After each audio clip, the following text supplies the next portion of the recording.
Hello friends, आज की हम इस वीडियो में बात करेंगे theory of monopolistic competition market, जो कि है बीए प्रोग्रामिंग के फर्स्ट ईयर का चैप्टर 14। इसमें हम ये 6 टॉपिक्स की बात करेंगे और जरूरी नहीं है कि सिर्फ बीए प्रोग्रामिंग वाले बच्चों को पढ़ना हो, लेकिन अगर किसी के कोर्स में मोनोपोलिस्टिक कंपटीशन मार्केट की कोई भी चैप्टर हो तो वो भी ये चीज को देख सकता है, यहाँ से पढ़ सकता है। ठीक है, तो इसमें हम टोटल 6 चीजों की बात करेंगे। पहला हम बात करेंगे meaning of perfect competition market, second हम बात करेंगे कैरेक्टरिस्टिक्स ऑफ इट, तीसरे पे हम बात करेंगे शॉर्ट रन इक्विलिब्रियम की। इस मार्केट में शॉर्ट रन इक्विलिब्रियम क्या होता है और लॉन्ग रन इक्विलिब्रियम कैसे होता है। पांचवी हम बात करेंगे एक्सेस कैपेसिटी क्या होती है। छठा हम बात करेंगे सेलिंग कॉस्ट की। तो अब अगर हम मीनिंग की बात करें परफेक्ट कंपटीशन मार्केट, तो परफेक्ट कंपटीशन मार्केट वो मार्केट होती है जिसमें लार्ज नंबर ऑफ बायर और सेलर होते हैं, लेकिन जो सेलर होते हैं, जो प्रोडक्ट को बना रहे होते हैं, उनके जो प्रोडक्ट्स होते हैं वो डिफरेंट होते हैं। अब अगर हम टूथपेस्ट की बात कर ले तो उसमें बहुत सारी ब्रांड्स आती है, जैसे कि हमारा हो गया कोलगेट, पेप्सोडेंट, केबिका, ये सारी चीजें ब्रांड, ये सारी उसकी ब्रांड्स होती है। तो ये चीज डिफरेंशिएटेड प्रोडक्ट जो होता है वो इस चीज को डिफरेंट बना देता है, इसीलिए इसको कहते हैं मोनोपोलिस्टिक कंपटीशन मार्केट। ऐसी मार्केट जहां पर ज्यादा बायर हो लेकिन जो उनके ज्यादा सेलर हो, लेकिन जो उनके प्रोडक्ट हो वो डिफरेंट हो। ठीक है, एक दूसरे में डिफरेंट हो। जैसे कि मैं बना रहा हूं पेप्सोडेंट और दूसरा बना रहा है कोलगेट, दूसरी कंपनी जो है वो कोलगेट बना रही है, तो हम दोनों मोनोपोलिस्टिक कंपटीशन मार्केट के अंदर आते हैं। ठीक है, अब उसके बाद हम कैरेक्टरिस्टिक्स की बात करेंगे। हम मोनोपोलिस्टिक कंपटीशन मार्केट की कुछ कैरेक्टरिस्टिक्स होती है, आइए उसके ऊपर बात करते हैं। तो जैसे कि मैंने आपको डेफिनेशन बताई कि इसके अंदर लार्ज नंबर ऑफ बायर होते हैं और लार्ज नंबर ऑफ बायर होते हैं, और जो उनके प्रोडक्ट होते हैं वो डिफरेंशिएटेड होते हैं। तो कैरेक्टरिस्टिक्स से 2 चीजें पता लग जाती है। तो इसकी जो पहली कैरेक्टरिस्टिक्स होगी उसकी large number of firm and buyer. तो इस मार्केट में जो सेम हमारा परफेक्ट कंपटीशन में आया थी, फर्स्ट जो उसका कैरेक्टरिस्टिक्स था, तो वो सेम चीज हम इसमें यूज कर सकते हैं कि इसमें इस मार्केट में लार्ज नंबर ऑफ बायर और सेलर होते हैं। लेकिन सेकंड जो हम ऐसी कैरेक्टरिस्टिक्स लिखेंगे उसमें लिखेंगे कि इस मार्केट में जो प्रोडक्ट बनते हैं वो एक दूसरे से भिन्न होते हैं, डिफरेंशिएट होते हैं, जिसमें हम एग्जांपल दे देंगे टूथपेस्ट वाला जो मैंने दिया है। उसके बाद हम इसके तीसरे कैरेक्टरिस्टिक्स की बात करते हैं, freedom of entry and exit of in the market. इस मार्केट में कोई भी आ सकता है। मान लीजिए ये पेप्सोडेंट, केबिका, ये जैसे कि अब मान लीजिए एंट्री हुई, अब हम टूथपेस्ट की बात करें तो ये सारी ब्रांड्स पहले चलती भी आ रही है, अब नई एंट्री ली किसने, दंत कांति ने। तो इस मार्केट के अंदर कोई भी फर्म आ सकती है और कोई भी फर्म जा सकती है। ठीक है, तो इसमें क्या होता है, freedom of entry and exit होती है। और दूसरी चीज इसके अंदर सेलिंग कॉस्ट होती है कि अपने प्रोडक्ट को बेचने के लिए, ठीक है, जो पर्सन है, जैसे कि दंत कांति को बेचने के लिए बाबा रामदेव ने क्या करा, उसकी एडवर्टाइजमेंट चलाई, तो इसको कहते हैं सेलिंग कॉस्ट। किसी प्रोडक्ट को बेचने के लिए उसकी एडवर्टाइजमेंट करना, उसको सेलिंग कॉस्ट कहते हैं। ठीक है, तो इस फॉर्म के अंदर सेलिंग कॉस्ट होती है। ठीक है, उसके बाद हम बात करते हैं पार्शियल कंट्रोल ओवर प्राइस।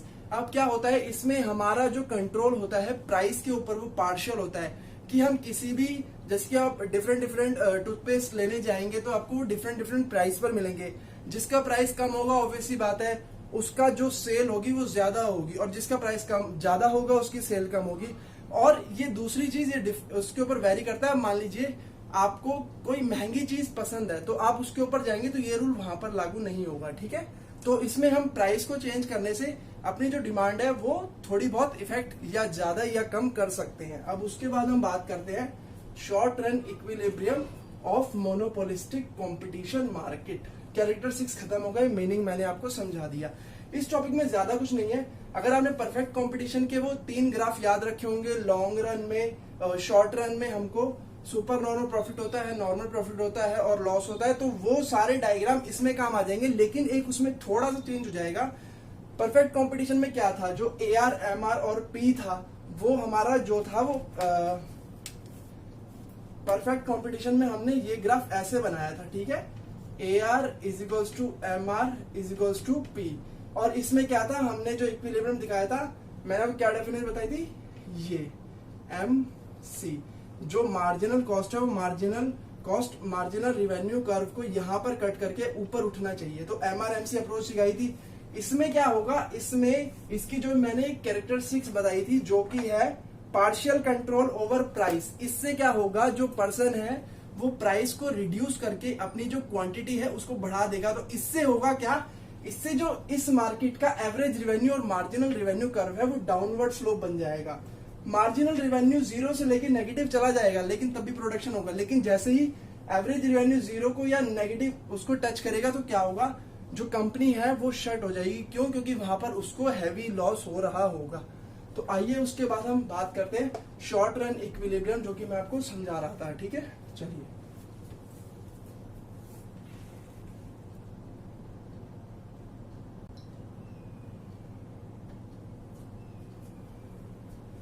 अब शॉर्ट रन इक्विलिब्रियम में होता क्या है, इसमें क्या होता है, सेम चीज, वही चीज चलती है जो चीजें इसमें हमने सीखी थी। परफेक्ट कंपटीशन में जो हमने सीखी थी चीजें, वही सेम पैटर्न इसमें फॉलो होगा।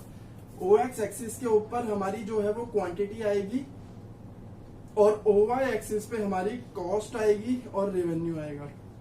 ठीक है, उसके बाद इस पे भी सेम OX एक्सिस पे अपनी क्वांटिटी आएगी और OY एक्सिस पे हमारा कॉस्ट आएगा और रेवेन्यू आएगा।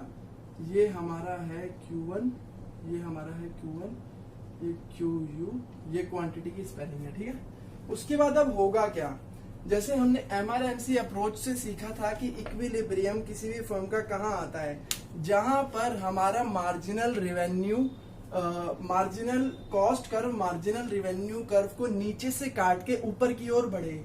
तो इसमें जो हमारा इक्विलिब्रियम पॉइंट है वो हमारा इक्विलिब्रियम पॉइंट ई पर आएगा। अब हमको इसमें ना 3 कंडीशंस होती हैं शॉर्ट रन में। पहली होती है सुपर नॉर्मल प्रॉफिट, दूसरी होती है नॉर्मल प्रॉफिट और तीसरी होती है लॉस वाली। मैंने आपको परफेक्ट कंपटीशन में क्या बताया था, सुपर नॉर्मल प्रॉफिट में जो एवरेज कॉस्ट कर्व है वो एवरेज रिवेन्यू कर्व या marginal revenue curve, average revenue curve या पी के प्राइस के नीचे होगा। तो इसमें भी सेम चीज होगी। सुपर नॉर्मल प्रॉफिट में आपको कुछ नहीं करना, परफेक्ट में ऐसा बनाया था जो, और मोनोपोलिस्टिक कंपटीशन मार्केट में ऐसा बना देना। लेकिन याद रखना मार्जिनल रिवेन्यू कर्व हमेशा एवरेज रिवेन्यू कर्व के नीचे भी हो सकता, नीचे ही होगा। ठीक है, तो इसके हिसाब से इक्विलिब्रियम पॉइंट हमारा ये है जहां पर marginal cost curve marginal revenue curve को नीचे से काट के ऊपर की ओर जा रही है। तो उसके बाद क्या होगा, इक्विलिब्रियम पॉइंट पे हम एक स्ट्रेट लाइन ड्रॉ कर देंगे परपेंडिकुलर टू OX एक्सिस। इससे हमको क्या होगा, हमारे को अपना जो आउटपुट है इक्विलिब्रियम आउटपुट वो मिल जाएगा OQ1। ठीक है, तो इससे हम सीधी लाइन डालेंगे। अब हमको पता है सुपर नॉर्मल प्रॉफिट में मैंने आपको क्या बताया, जो एवरेज कॉस्ट कर्व होती है इसमें हमेशा एवरेज रिवेन्यू कर्व को ही लेना पड़ता है। क्यों? क्योंकि मार्जिनल रेवेन्यू नेगेटिव भी हो सकता है और जीरो भी हो सकता है। तो इस वजह से इसमें जो हमारी प्रायोरिटी होती है वो हमेशा एवरेज रेवेन्यू कर्व की होती है। ठीक है, तो इसमें क्या करना पड़ेगा, सुपर नॉर्मल प्रॉफिट में हमारे को एवरेज कॉस्ट कर्व जो कि है वो एवरेज रेवेन्यू कर्व से नीचे दिखाना पड़ेगा। अब इसमें क्या हो रहा है, हमारे को रेवेन्यू इतना मिल रहा है, मतलब हमारे को पैसा इतना मिल रहा है AQ1 हमको पैसा मिल रहा है। ठीक है, ये मान लीजिए AQ1 है, लेकिन हमारी कॉस्ट कितनी लग रही है BQ1। तो अब यहां पर ये अगर सीधी हम यहां पे देखें तो BQ1 आ गई। तो इतनी हमारी लग रही है कॉस्ट BQ1 और हमारे को कमाई हो रही है AQ1। तो ये जो AB पोर्शन हो गया ये हमारा हो गया सुपर नॉर्मल प्रॉफिट। उसके बाद सेम चीज अगर हम नॉर्मल प्रॉफिट पे जाए, नॉर्मल प्रॉफिट में मैंने आपको परफेक्ट कंपटीशन में क्या बताया था, जिसमें हमारा जो एवरेज कॉस्ट कर्व है वो मार्जिनल रिवेन्यू, एवरेज रिवेन्यू और प्राइस को छू के ऊपर की तरफ निकल जाएगा। इसमें क्या होगा, कॉस्ट भी उतनी लगेगी और रेवेन्यू भी उतना लगेगा। लेकिन इसमें हमारे को ये दो कर्व ऐसे बनाने हैं, OX एक्सिस पे क्वांटिटी। इक्विलिब्रियम पॉइंट हमारा ये होगा जहां पर marginal cost curve marginal revenue curve को नीचे से ऊपर की तरफ काटेगा। और यहाँ पर हमारे को नॉर्मल प्रॉफिट में क्या दिखाना पड़ेगा, जितना हमारा रेवेन्यू हो रहा है, मतलब जितना हमारे को पैसा मिल रहा है। अब इसमें भी हम सेम चीज कर देते हैं, हमारे को AQ1 पैसा मिल रहा है। अब यहाँ पर स्ट्रेट लाइन खींचते हैं, AQ1 पैसा मिल रहा है। अब हमारी कॉस्ट कितनी लग रही है, कॉस्ट हमारी लग रही है, कॉस्ट हमारी भी AQ1 ही लग रही है। क्यों? क्योंकि एवरेज कॉस्ट कर्व जो है वो एवरेज रेवेन्यू कर्व को इस पॉइंट पे छू के निकल रहा है। तो जितना हमारा पैसा लग रहा है उतना हमारा पैसा हमको वापस मिल रहा है। तो इसको कहते हैं नॉर्मल प्रॉफिट। तो इस कंडीशन में नॉर्मल प्रॉफिट है AQ1 और ऊपर वाली कंडीशन में सुपर नॉर्मल प्रॉफिट है AB। जो कि निकला AQ माइनस बी, AQ1 माइनस BQ1, इन दोनों को माइनस करेंगे तो हमारा AB पोर्शन बचेगा। ठीक है, अब उसके बाद हम बात करते हैं लॉस की, क्योंकि इस कंडीशन में 3 चीजें होती है, सुपर नॉर्मल प्रॉफिट और एक लॉस की कंडीशन होती है। तो आइए लॉस की कंडीशन के बारे में हम बात करते हैं।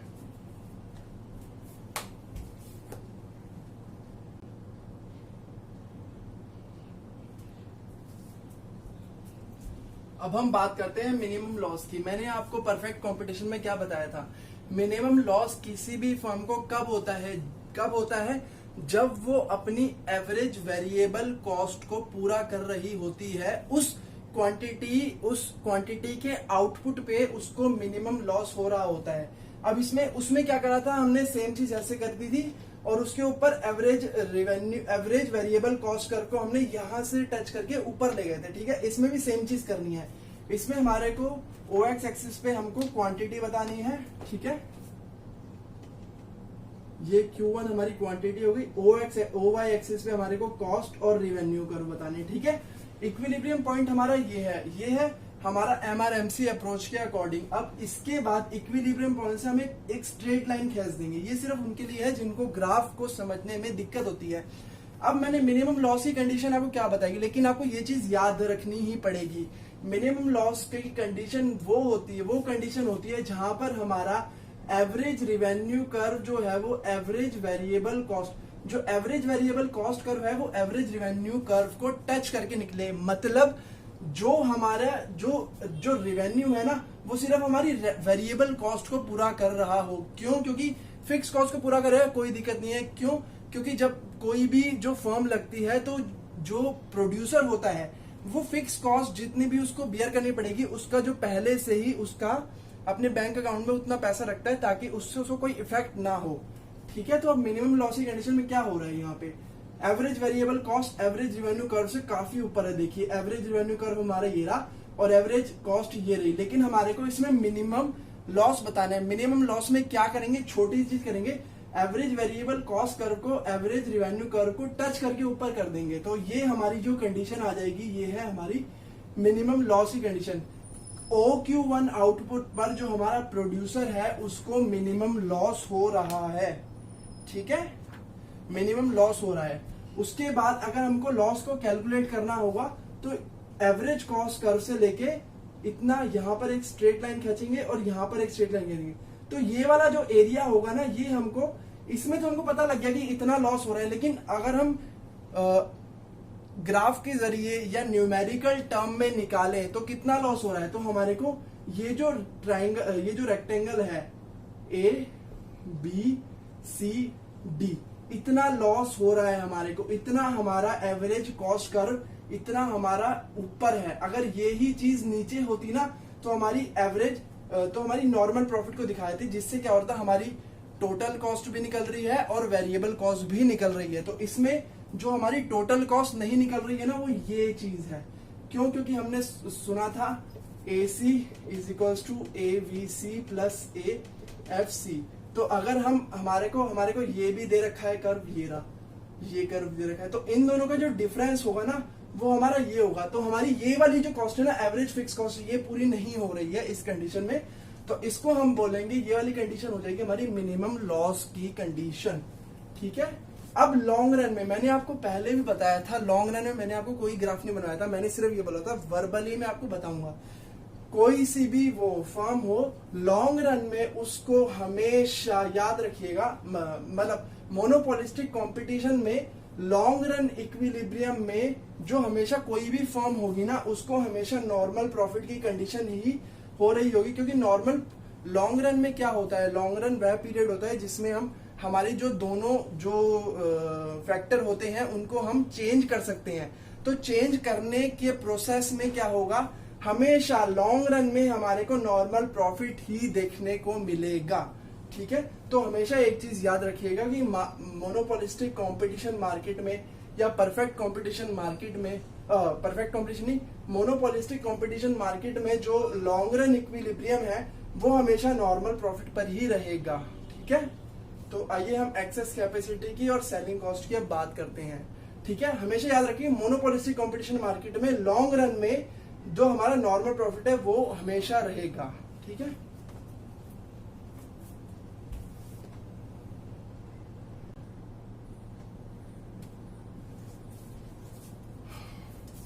जो हमारा एक्सेस कैपेसिटी का टॉपिक है वो छोटा सा टॉपिक है, उसमें ज्यादा कुछ है नहीं। एक्सेस कैपेसिटी का क्या मतलब होता है? एक्सेस कैपेसिटी जो होती है डिफरेंस होता है optimum output minus optimum output और एक्चुअल आउटपुट का। ऑप्टिमम आउटपुट वो पॉइंट होता है एवरेज कॉस्ट कर्व के ऊपर, जहां पर एवरेज कॉस्ट कर्व सबसे नीचे होती है, उस पॉइंट के ऊपर जो कंपनी को अपना ऑप्टिमम आउटपुट मिलता है। मतलब वहां पर जो कंपनी है अपना बेस्ट परफॉर्मेंस दे रही होती है। लेकिन जो हमारा एक्चुअल आउटपुट है वो आउटपुट कहां पर मिलता है हमारे को? इक्विलिब्रियम पॉइंट पर। ठीक है, इक्विलिब्रियम पॉइंट हमारा ये पॉइंट है जहां पर MRMC अप्रोच के अकॉर्डिंग, जहां पर MC कर्व जो है वो MR कर्व को नीचे से काट के ऊपर जा रहे हैं। ठीक है, अब ऑप्टिमम आउटपुट मैंने आपको बताया, ऑप्टिमम आउटपुट वो पॉइंट होता है या वो आउटपुट होता है जहां पर एवरेज कॉस्ट कर्व सबसे नीचे होती है। तो यहां पर एवरेज कॉस्ट कर्व सबसे नीचे ये है। ठीक है, लेकिन और एक्चुअल आउटपुट जो कंपनी एक्चुअली प्रोड्यूस कर रही है वो ये है इक्विलिब्रियम पॉइंट के अकॉर्डिंग। तो अगर हम इन दोनों का डिफरेंस कैलकुलेट करके दिखा दें तो जो हमारे को रिजल्ट मिलेगा वो हमारे को मिलेगी एक्सेस कैपेसिटी। इसमें क्या है, ऑप्टिमम आउटपुट का जो ऑप्टिमम आउटपुट है वो हमारा कितना है? OQ1। ठीक है, OQ1 माइनस जो हमारा एक्चुअल आउटपुट है अकॉर्डिंग टू इक्विलिब्रियम पॉइंट, जहां पर इक्विलिब्रियम पॉइंट पे जहां पर हमारा एवरेज कॉस्ट कर्व ये है। ठीक है, इसके अकॉर्डिंग हमारा जो एक्चुअल आउटपुट है वो है OQ माइनस OQ। ठीक है, तो अब इस पूरे में से अगर हम इसको निकाल दें तो हमारे पास क्या बच जाएगा? OQ to OQ1। तो हमारा OQ, एक मिनट, हमारा बच जाएगा QQ1। QQ1 जो है हमारा वो है एक्सेस कैपेसिटी। तो एक्सेस कैपेसिटी डिफरेंस होता है ऑप्टिमम आउटपुट का और एक्चुअल आउटपुट का। इसके बाद अब आप ये तो डेफिनेशन हो गई, इसके बाद आप ग्राफ बना लीजिएगा। ग्राफ बनाने के बाद इसकी एक्सप्लेनेशन दे दीजिएगा कि OX एक्सिस के ऊपर हमने क्वांटिटी दिखाई है, OY एक्सिस के ऊपर हमने कॉस्ट और रेवेन्यू दिखाए हैं। ये हमारे ये सारे कर्व हैं और ये फिर उसके बाद ये न्यूमेरिकल करके बता देना, इसको एक्सप्लेन कर देना, बस और कुछ नहीं करना। अब हम सेलिंग कॉस्ट क्या होती है उसके बारे में हम बात करते हैं।